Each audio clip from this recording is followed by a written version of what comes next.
Hi friends, welcome to சமையல் வேறு level. இன்றைக்கி நம்ம வீட்டு ரெசிபி என்னென்னு பார்த்தீங்கன்னா, ரவா பொங்கல். அதுக்கு 1/2 கப்பு பாசிப்பருப்பு நல்லா வேக வச்சு எடுத்திருக்கேன். 3 விசில் விட்டு வேக வச்சு எடுத்திருக்கேன். அதுக்கப்புறம் தேவையான நெய் எடுத்து வச்சுருக்கேன். அதுக்கப்புறம் 1 கப்பு ரவை எடுத்து வச்சுருக்கேன். பச்சை மிளகா, கருவேப்பிலை எடுத்து வச்சுருக்கேன். மிளகு, சீரகம், முந்திரி, இஞ்சி துருவி வச்சுருக்கேன். அதுக்கப்புறம் இதுக்கு சைட் டிஷ் என்னென்னு பார்த்தீங்கன்னா, தேங்காய் சட்னி ரெடியாக அரைச்சி வச்சுட்டுங்க. இப்போ வாங்க நம்ம எப்படி செய்யலான்னு பார்க்கலாம். அடுப்பத்தை வச்சு பேன் வச்சாச்சு, நல்லா காஞ்சிருச்சுங்க. இப்போது நெய் சேர்த்துக்கலாம்.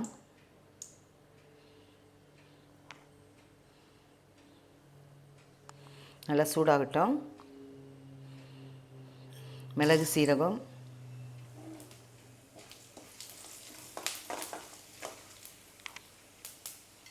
முந்திரி சேர்த்துக்கலாம்.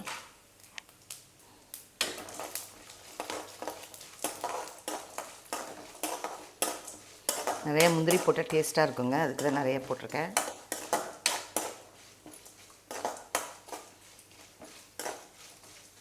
அதுக்கப்புறம் பச்சை மிளகா, கருவேப்பிலை, இஞ்சி துருவுனது,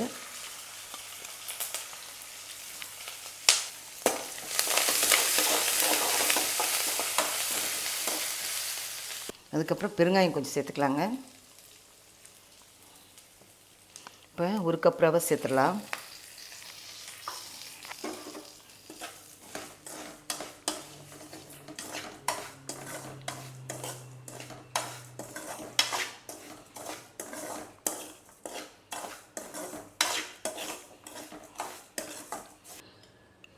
இப்போது 1 கப்பு ரவைக்கு 3 கப்பு தண்ணி நல்லா கொதிக்க வச்சு எடுத்துருக்கேங்க. அதை ஊற்றிடலாம்.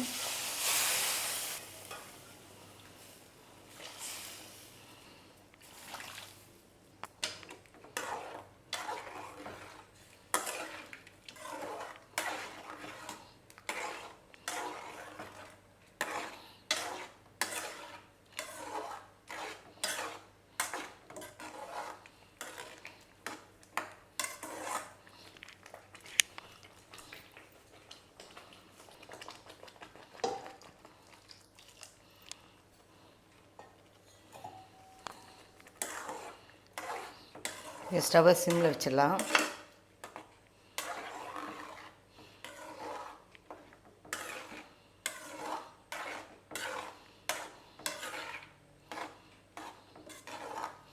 ரவை கொஞ்சம் வேகட்டுங்க. தேவையான அளவு உப்பு சேர்த்துக்கலாம்.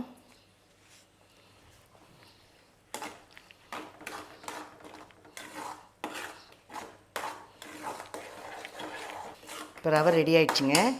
வேக வச்ச பருப்பு சேர்த்துடலாம்.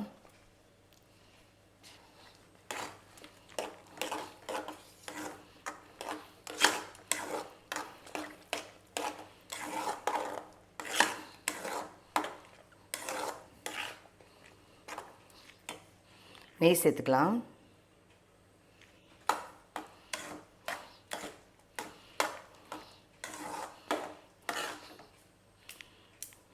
ஒரு 2 நிமிஷம் மூடி போட்டுடலாம்.